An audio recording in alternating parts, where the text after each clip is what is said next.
আপনার খুবই সুন্দর চেহারা, মিষ্টি চেহারার একটা মানুষ, কিন্তু তার লাশ যদি আপনি দেখেন আপনার মনে হবে তার দাঁতগুলো ফাঁকা হয়ে আছে। এবং সম্ভবত আমরা মুভিতে বা নাটকে যেটা দেখি, দাঁতের মাঝখানে সম্ভবত কোনো কাঠ দিয়ে ভাইকে ইলেকট্রিক শক দেওয়া হয়েছিল, আমি জানি না, দেখতে খুব ভয়াবহ লাগে। এরপর হচ্ছে সোহানের কথা আসছে। সোহানকে বাবার সাথে আমার কয়েক মাস আগে দেখা হয়েছে। সোহানকে হত্যা করে সোহানের যে চোখটা উপড়ে ফেলা হইল, কিংবা ধরেন চাপাইতে যে আসাদুজ্জামান তুহিন, মানে তাকে আগে হত্যা করেছে, করে তারপরে লাশটা মাটিতে রেখে তার উপর দিয়ে ট্রাক চালিয়ে দেওয়া হয়েছে, যাতে পাবলিকলি বলা যায় যে সে অ্যাক্সিডেন্টে মারা গেছে। এই পুরো 15 বছরটাই আসলে ছিল একটা পরিকল্পিতভাবে মানবাধিকার লঙ্ঘনের মাধ্যমে দেশটাকে বিকলাঙ্গ করে দেবার একটা সময়। এটা শুরু হয়েছে বিডিআর দিয়ে। বিডিআরের যে বিদ্রোহের নামে সেখানে 57 জন অফিসারকে হত্যা করা হয়েছে। তারপরে 10 সাল থেকে আপনার এই বিচারিক হত্যাকাণ্ডের প্রক্রিয়া শুরু হয়েছে। 11 সাল থেকে বিভিন্ন রাজনৈতিক দলের অফিসগুলো সব বন্ধ করে দেওয়া হয়েছে।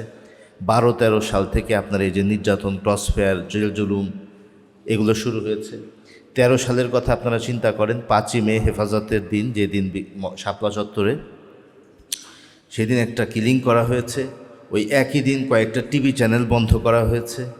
এরপরে আপনার হচ্ছে যে আপনার যে লাইন ধরে যে আপনার ক্রসফায়ার হলো, এক ভাই বলেছেন সেটা ঝিনাইদহের কথা। ঝিনাইদহের রীতিমতো মৃত্যুপুরী ছিল, আমাদের মনে আছে। মানে প্রতিদিন আজকে একজন, কালকে 2 জন, এরপরে একজন, এরকম করে মানুষকে সেইখানে হত্যা করা হয়েছে। আমার ভাই ইবনুল ইসলাম পারভেজ ভাইয়ের কথা বলেছেন, আমি খুব স্মৃতিকাতর হয়ে গেলাম। ভাই আমাদের বাসায় গিয়েছিলেন। আপনার খুবই সুন্দর চেহারা, মিষ্টি চেহারার একটা মানুষ, কিন্তু তার লাশ যদি আপনি দেখেন আপনার মনে হবে তার দাঁতগুলো ফাঁকা হয়ে আছে। এবং সম্ভবত আমরা মুভিতে বা নাটকে যেটা দেখি, দাঁতের মাঝখানে সম্ভবত কোনো কাঠ দিয়ে ভাইকে ইলেকট্রিক শক দেওয়া হয়েছিল, আমি জানি না, দেখতে খুব ভয়াবহ লাগে।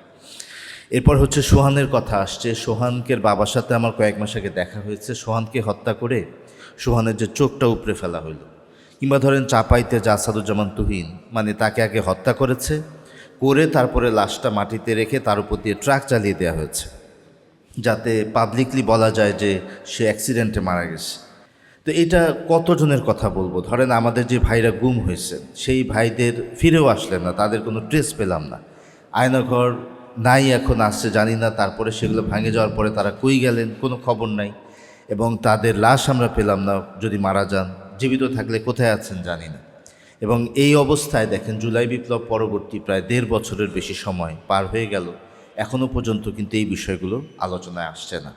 আমরা চাইব যে যত ধরনের এই যে মানে যতভাবে মানুষকে নির্যাতন করা হয়েছে, আমাদের প্রিয় প্রিয় সব দায়িত্বশীলদেরকে বিচারিক হত্যাকাণ্ড করা হয়েছে, সবগুলো যেগুলো হয়েছে এগুলোর সুষ্ঠু বিচার এই গভর্নমেন্টের করা উচিত ছিল। তারা কেন করলেন না জানি না, কিন্তু এগুলোর প্রতিটারই আলাদা আলাদা ধরে ধরে, এই যে আমাদের ভাই বলে গেলেন যে তার পা কেটে ফেলছে, তিনি তার ডকুমেন্টস খুঁজে পাচ্ছেন না, হাসপাতালগুলো দিতে চাচ্ছে না।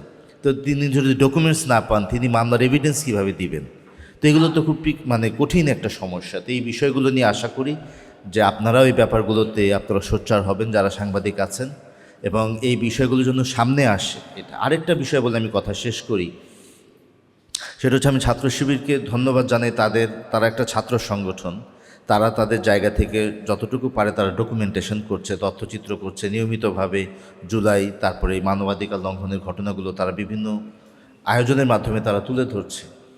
কিন্তু ওভারঅল একটা জিনিস আপনারা দেখবেন, এখন তো আপনার মিডিয়ার একটা বড় ভূমিকা আছে।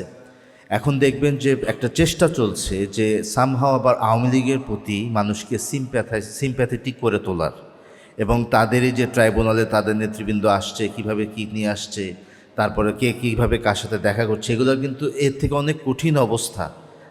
আমার জামাত বলেন, বিএনপি বলেন, ছাত্র শিবির বলেন, অন্যান্য দল এরকম সাফার করেছে বিগত 15.5 বছর। কিন্তু এই যে একটা অনুকূল সময় এসছে আমাদের এখানে, অনুকূল সময় আসার কারণে যেটা হয়েছে যে আমরা অনেক ক্ষেত্রে এই জুলুমের গল্পগুলো, আমি আমলে যে জুলুম হয়েছে, এই গল্পগুলো সেভাবে তুলে ধরা হচ্ছে না, নানা ধরনের রাজনৈতিক বাস্তবতার কারণে। আর এই সুযোগে আওয়ামী লীগকে একটা মানে অসহায়ভাবে উপস্থাপন করার একটা প্রক্রিয়া চলছে। আমি চাইব যে ছাত্র শিবির সহ প্রত্যেকের কাছে আমি অনুরোধ করব, যারা পলিটিক্যাল অর্গানাইজেশন আছে তাদের কাছে আরও বেশি করে দাবি করব যে আপনারা যাই করেন, রাজনীতি করেন, নির্বাচন করেন, আওয়ামী লীগের আমলে যে ভয়াবহ নির্যাতন হয়েছে সেটা যেন অপ্রাসঙ্গিক না হয়ে যায়, সেটার জন্য আমরা না ভুলে যাই। বরঞ্চ আমাদের প্রত্যেকটা নির্বাচনী প্রচারণায় যেন এই জুলুমের বিষয়গুলোই মুখ্য হয়, এগুলোই জন্য আমাদের মূল উপজীব্য বিষয় হয়। সর্বশেষে আমি যারা ভিকটিম আছেন তাদের প্রতি আসলে আমার সহানুভূতি প্রকাশ করছি। আল্লাহ আমাদেরকে আসলে এটার কোনো প্রতিদান দেওয়ার ক্ষমতা তো নাই। আল্লাহ তাআলার কাছে দোয়া করি, সাহায্য চাই, তিনি যেন আমাদের অন্তরে সুকুন দান করেন এবং যারা নির্যাতিত হয়েছেন আল্লাহ যেন তাদের মনে প্রশান্তি দান করেন।